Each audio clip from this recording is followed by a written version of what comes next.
My name is Rick Ravelay, also known as Hippie Rick, and we're here to illustrate the world of decorating eggs. The world of egg decorating is not a new phenomenon. We've been doing it over here as an extension of the Easter celebration for years. The custom, as I know of, is it came from Europe. There's a rich tradition in Germany and in the Eastern European countries of decorating eggs at the Easter. As a matter of fact, when I was an undergrad the first time in the 70s, I had a fraternity brother from New York City. And during our spring break that year, and I believe it was the spring break of '78, that was during the Easter season, and he made sure to bring back some Easter cookies that his grandmother had made, who had immigrated from Germany. And those cookies had hard-boiled eggs in the center of the cookie. It had a lattice, a gingerbread lattice that went over the top. So the egg itself, as a part of the Easter tradition, has a very rich history, and probably the greatest examples of decorated eggs come from Russia. There was a company that catered to the Russian imperial court, the Romanov court. They later moved to Paris, France after the Revolution of 1917. You might have heard of them, called Fabergé. They made these outstanding examples of decorated eggs that are worth quite literally thousands of dollars now. They were jewelers, court jewelers.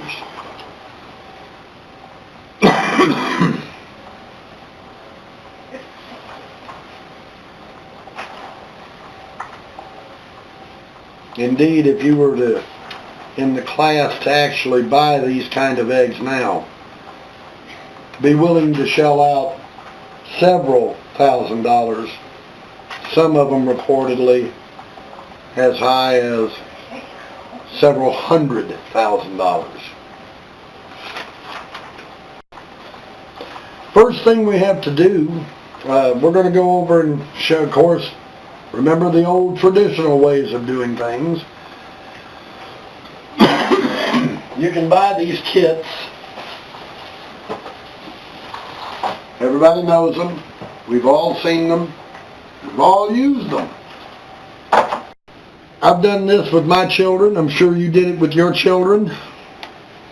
I don't know how you did it, but this is how we did.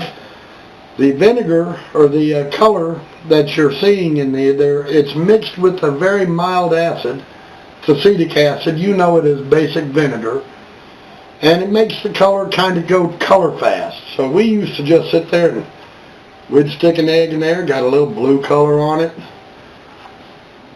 One thing about being messy, it's always fun when you're getting somebody else messy with you.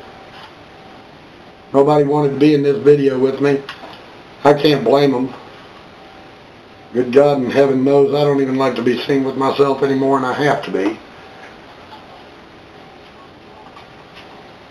Hey there.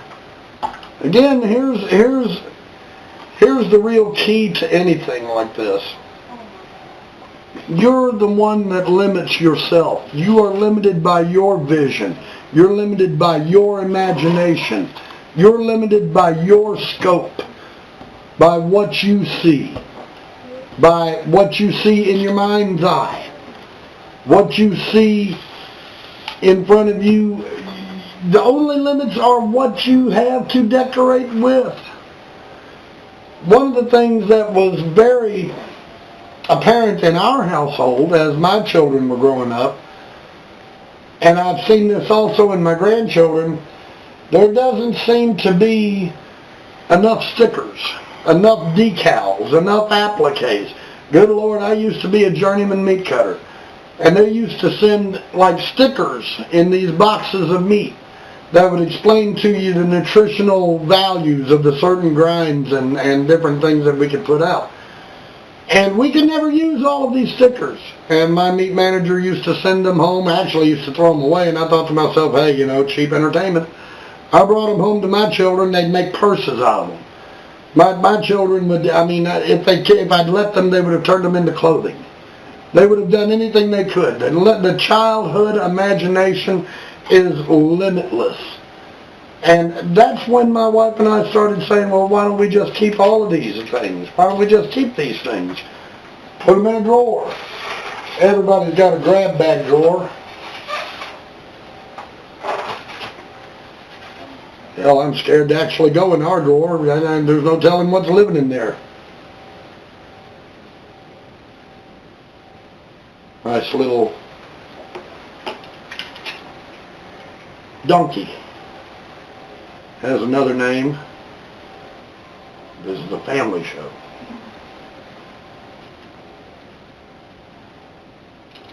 And here, butterfly.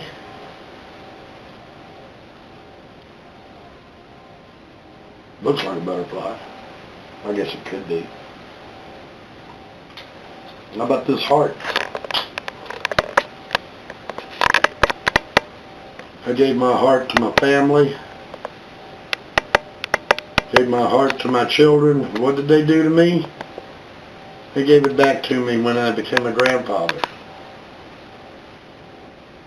And then I gave it to them. Oh, how can I not? Right here's one. For Linda, Jessica, Jennifer, Kaylin, my children, Donovan, David, Alexis, Emma, Adrian, Kamaya, and Jacob. It's one of the littler appliques, but it's got the biggest message. Love you. I'm sure you feel the way about yours too. That's another way we've decorated.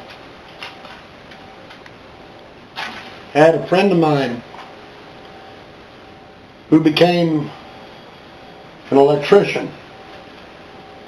And I noticed that he kept just thousands of rolls of almost spent up tape, electrical tape, especially after they started coming out in such beautiful designer colors. Who knew that you could go out and actually buy designer electrical tape? And this is what he would do with it.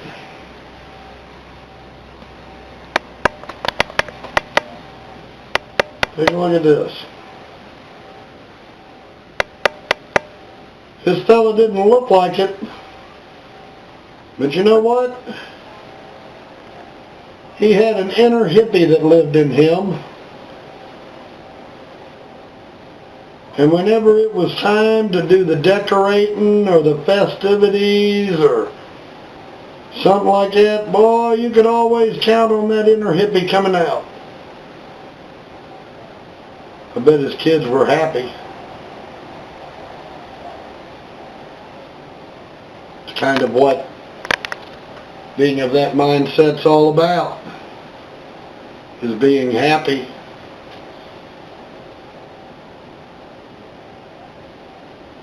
Whatever makes you happy.